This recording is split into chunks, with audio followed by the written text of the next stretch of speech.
up guys, I'm Chris, and today we're making one of the absolute best foods for your gut, hair, skin, nails, and joints, and that's bone broth. Humans have been making bone broth for thousands of years, and they would never let a drop of the animal go to waste. What they would do is when they were done cooking the meat, they would actually simmer in water to extract all of those nutrients. Bone broth is loaded with collagen and gelatin, which are some of the most important nutrients for healing your gut. Gelatin can actually restore the intestinal wall and prevent leaky gut. One of the amino acids in collagen and gelatin is called glycine, and it's needed to balance the amino acids in just muscle meat. It's needed to make creatine, glutathione, and is amazing for your liver, for your sleep, and much more. Bone broth also contains glucosamine, which is sold as an expensive supplement to improve joint health. It's most effective when you sip on it on an empty stomach, especially when you're trying to heal the gut. I like to heat it up with a pinch of sea salt and eat it before breakfast. It's good any time of the day, but if you are trying to heal the gut, on an empty stomach is best. Now, it can also be used as the base of any soups, gravies, pan sauces, and you can even just cook your rice in it. Bone broth is something that I've been experimenting with for a few years, and I think I finally mastered it, so let's get into it. So once we get started, there are gonna be 4 main steps. We're gonna blanch the bones to clean them. We're gonna roast them for flavor. We're gonna simmer them from about 18 to 24 hours, and then we're gonna go ahead and strain them. All right, let's get into the bones we're gonna use. Right here, I have 4 100% grass-fed knuckle bones. As far as beef bones go, these are by far the most collagen, the most gelatin, and that's why I use the knuckle bones. I used to make this a lot with marrow bones and could never really get it to gel like we're looking for. But the knuckles, as far as that gelatin goes, by far the best. I have a pound of chicken feet, and this is another amazing source of collagen, of gelatin.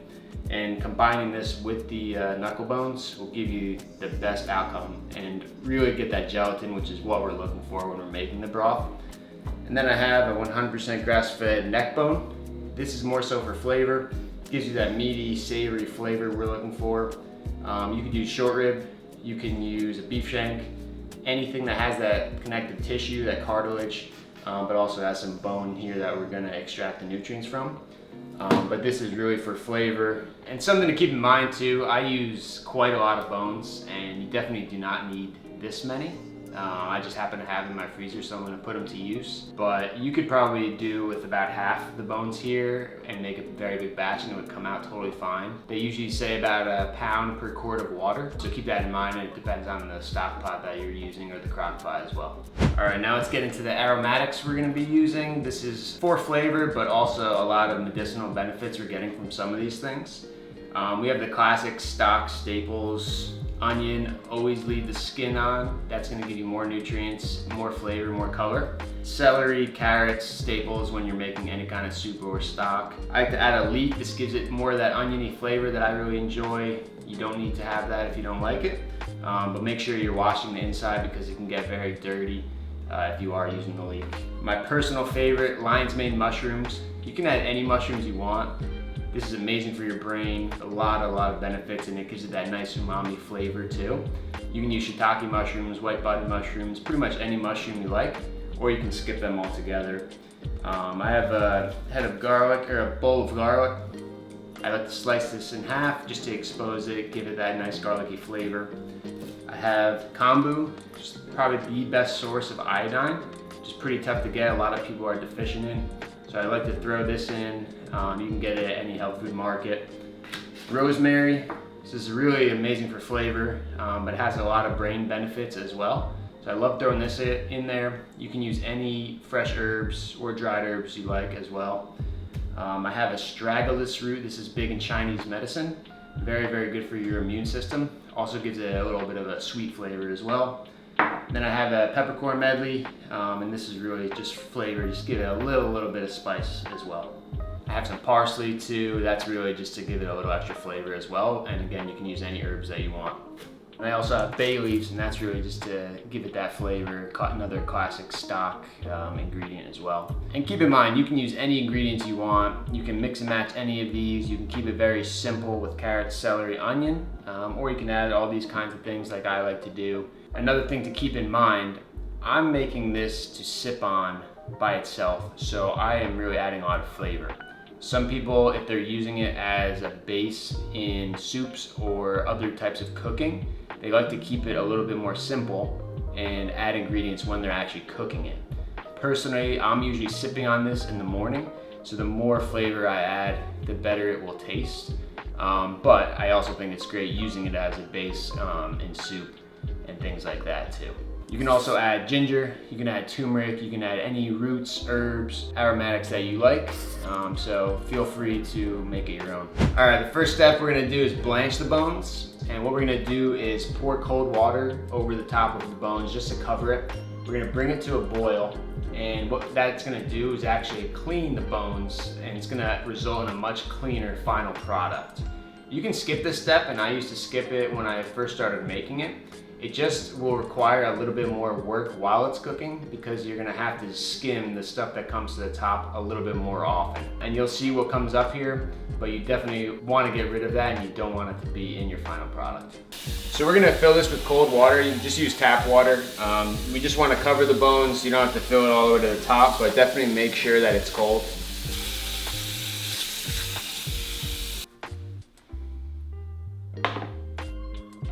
All right, so we're just gonna bring this all the way high heat. We're gonna bring it to a boil. We're gonna let it boil about 15 minutes, and that should be enough time to get rid of all that gunk in there. Like I said, you can skip this step, but you would have to be a lot more diligent about skimming from the top when you're actually cooking it.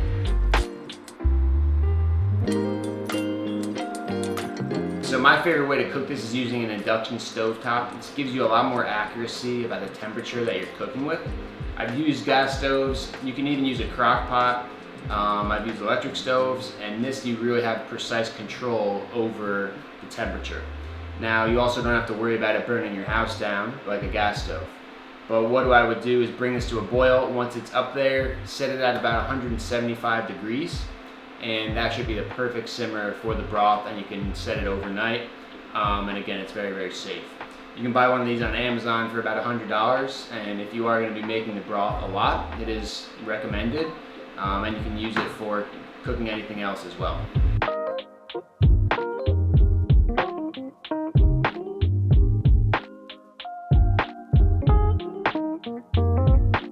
So as you can see, this has now come to a boil, and look at what's come to the top.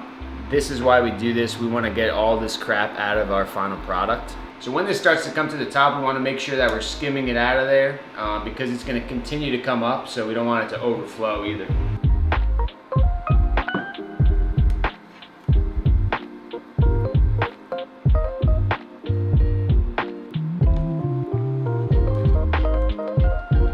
Alright, so this has been boiling for about 15 minutes, so we're going to go ahead and strain it, and then the next step will be roasting it.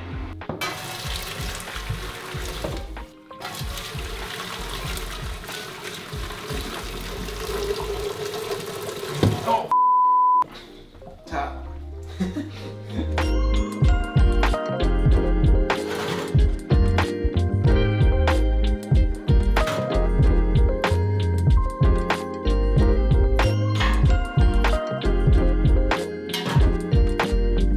Sometimes there's still a little gunk on here, and I'll just scrape that off to get rid of it.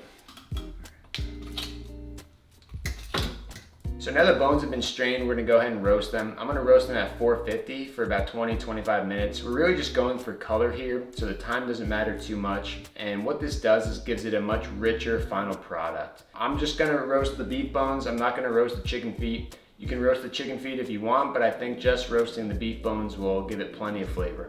You can even add a little oil to the bones if you really want to make it brown. You can use a little avocado oil, which will speed up that browning process, but it's not totally necessary. That's how you know they're ready.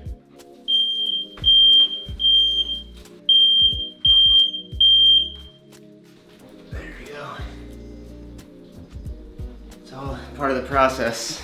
All right, the bones have been roasted, and now it's time to simmer. What we want to do first is get rid of all the marrow. I'm not going to throw it out, I'm going to save it and use it for something else. But the marrow can give the broth a very metallic taste and make the broth pretty cloudy as well. So I definitely like to remove it, but I'm probably going to mix it with some butter and herbs and make some bone marrow butter. So we're just going to get rid of a little bit of the marrow. If we leave a little bit, it's okay. We just want to get rid of most of it.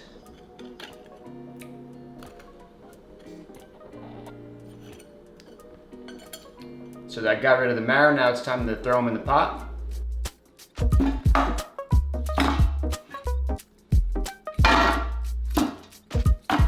And I'm using a 12-quart stock pot, so keep that in mind as well. And again, you could probably use half the bones and still get a great batch, but I'm just going a little overboard. Don't forget to get rid of the sticker. Some people prefer to put the aromatics in the last hour or two, and that's totally fine. From my experience, I've always put it in the beginning, and I've never had an issue with bitterness or anything like that. Especially if I'm using things like the lion's mane mushrooms, where I'm really trying to extract a lot of the nutrients. I would much rather simmer that for closer to 24 hours. But you can do either one and it would come out great. Get the leeks. Get the astragalus. Peppercorns. Bay leaves and rosemary. Garlic. Lastly, our lion's mane. So as it starts to cook, it'll soften up a little and go down. Like I said, you could probably use half the bones and have a lot more room in here, but I like to get the most out of it if I'm gonna go through all this work. So that's why I really load it up. All right, last step is the water. I always recommend using high quality water. Spring water as well has more minerals, that or purified water. I have a 5-gallon jug here of Mountain Valley spring water. In my opinion, the best water you can buy. And again, I'm going for a very premium, high quality product, and that's why I use this water. All right, there are definitely smarter ways to do this. Don't do this at home, but we're gonna go ahead and add the water. Oh.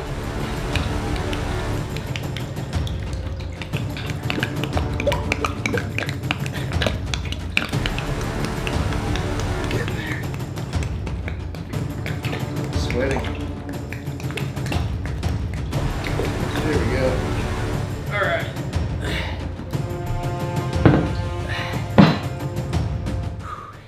Last step, we want to add just a splash of apple cider vinegar, and this is just going to help draw out some of the nutrients from the bones. Just going to use about 2 tablespoons. One thing we definitely do not want to do is add salt while it's cooking. We want to save the salt for the very end when we're about to have it. Adding salt now will deteriorate the bones, the aromatics, and it will be a mess. So we're gonna go ahead and bring this to a boil now. Once we bring this to a boil, we're gonna set it at about 175 degrees. This would be the perfect simmer, and we're gonna simmer this for about 18 to 24 hours. If you're using a gas stove or an electric stove, you can take the temperature, but you just want it to be at a bare simmer. You definitely do not wanna boil it. If I were you, I would also not bring this up as high as I did, so do as I say, not what I do. As you can see, as it starts boiling, some foam will start going to the top. We want to just periodically start skimming that off. Again, that's just going to end in a final product that's much cleaner. All right, now that we have this at a boil, we're going to knock it down to about 175 degrees. We're going to let this go about 18 to 24 hours overnight, periodically just skimming some of that stuff off the top. But we're going to let this go, and I'll see you guys tomorrow. All right, we're back. It's been simmering about 24 hours. I periodically just skim some of that stuff off the top. As you can see, it's reduced a good amount, and that's great. That means some of that flavor, some of the nutrients have condensed. So now I'm gonna go ahead and strain it, and we're gonna put it into the mason jars. All right, so we're gonna bump the heat off. I'm gonna go ahead and use this and just strain the big pieces, the big bones, vegetables out. Then I'm gonna go ahead and strain it through an organic hemp mesh strainer. I'm just gonna get these big pieces out of here. Oh. That always happens. This is a very messy process, and this is probably my least favorite part of this process, but it means we're almost there.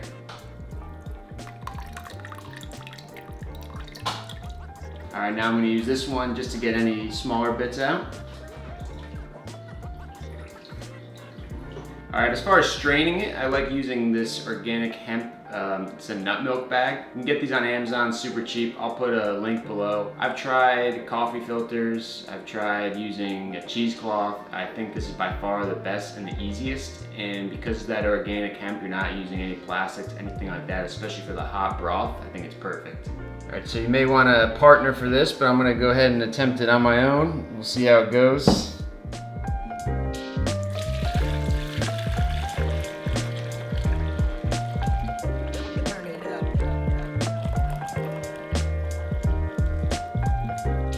Some of the bags are a little too fine and the fat is gonna clog it up. This one that I'll link below, to me, is perfect because it goes right through and it doesn't completely clog. And you can just throw out, if there's a little bit of fat caught in there, you can throw it out. There's gonna be plenty of fat when we actually put it into the jars. So if we lose a little bit of it, it's no problem. When I'm actually pouring it, I like to use mason jars. I pour it up to about the 8-ounce mark, so I have individual cups. This is perfect. If I wanna make a recipe, I can take out as many cups as I need. If I'm just sipping on a cup in the morning, I could just have one portion. Especially if you're freezing it, you wanna do this because you don't wanna take out a whole big bag of it and have to defrost the entire thing.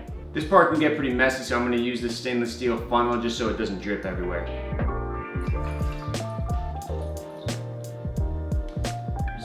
Put about 8 ounces per jar, maybe a little bit over. If you're storing it in glass jars, make sure you leave at least a little bit of room because it's gonna expand when it freezes and then it's gonna shatter the glass. It makes it much more convenient when you're actually using it.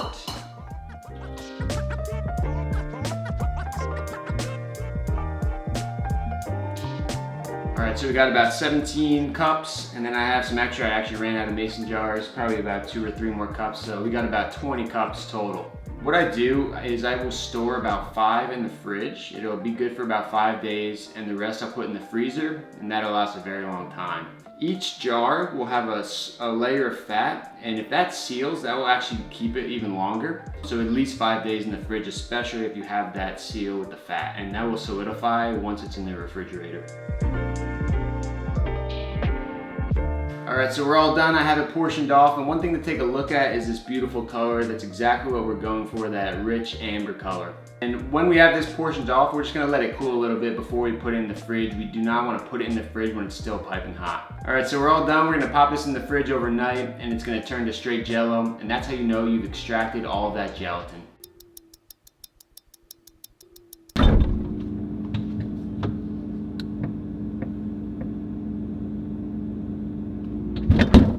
Alright, we're back. This has been sitting in the fridge for 24 hours now. As you can see, fully gelled, and that means a successful batch. That means we've extracted all that gelatin, and that's exactly what we were going for. As you can see, there's a small layer of fat here. Some people like to sip on that. I rather separate it and cook with it separately. You definitely don't want it to go to waste. If you want to sip on it, fine.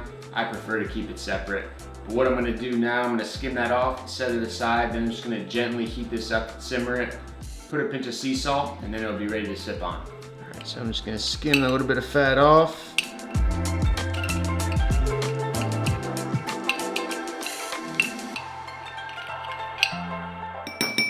Very high quality fat to cook with, so do not throw this out. And if a little bit of fat is in there, that's fine, but we wanna get rid of most of it. As you can see now, it's pure jello. This means we've extracted all that gelatin, and that's exactly what we want.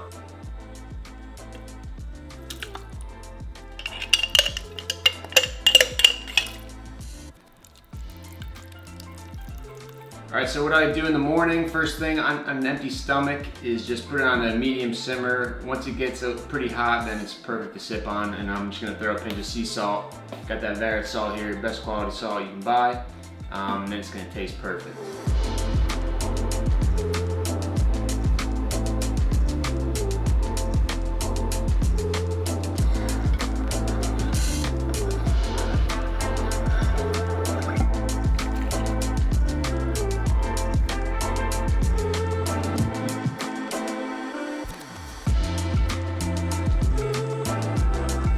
Tastes absolutely amazing. And this is what I was saying earlier, by putting all those aromatics in there, that's what's gonna give it that amazing flavor, especially if you're just sipping on it on an empty stomach. But one of the absolute best things you could have for your gut health, for your skin, for your joints, and so much more. And it just tastes absolutely amazing. And again, you can sip on it, you can use it for any type of soup, you can use it for gravies, for pan sauces, or you can even just cook your rice in it. Alright, well, thanks for watching. If there's any other type of content you want to see, recipes, nutrition, or anything else, drop it in the comments, and I'll see you guys soon.